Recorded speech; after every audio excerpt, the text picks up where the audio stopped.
تقييم لعيبة الأهلي والجونة: شوبير 9/10، ياسر إبراهيم 6/10، رامي ربيعة 6/10، محمد هاني 5/10، كوكا 6/10، ندفيد واللي اتفاجئت بيه الشوط التاني 7/10، قفشة 8/10، مروان عطية 7/10، إمام عاشور مان اوف ذا ماتش 10/10، كهربا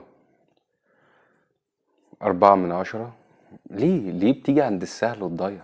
تهيألي كده ده آخر لقاء لكهربا النهاردة مع الأهلي. حسين الشحات 6/10، كريم الدبيس 7/10، السولية 7/10، عمر الساعي 7/10. خد فرصة بجد، أنا شايف إنه هيعمل فرق كبير قوي. أكرم توفيق 6/10. طيب تقييم سريع كده للشوط الأول.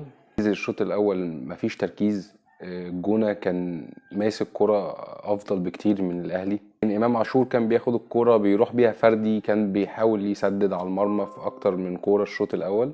يمكن جت لقفشة كورة الشوط الأول كان ممكن هتعمل فرق كبير قوي، من أسيست من حسين الشحات كان هو الجون حرفيا، كانت فرصة ما تتعوضش.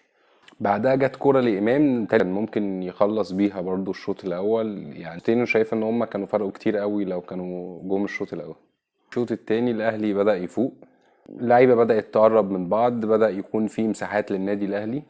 قفشة عمل اسيست لإمام عاشور في الدقيقة 60 وجاب منه الجون الأول. طبعا خروج كهربا، نزول كريم الدبيس اللي فرق كتير قوي قوي قوي من وجهة نظري لما نزل في اللقاء.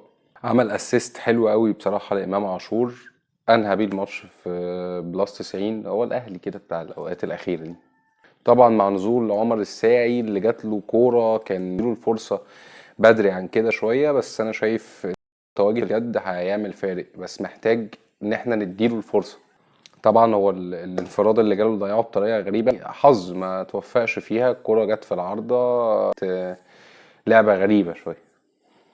التقييم بس كده، ده كان تقييم لعيبه الاهلي لمباراه الجونه.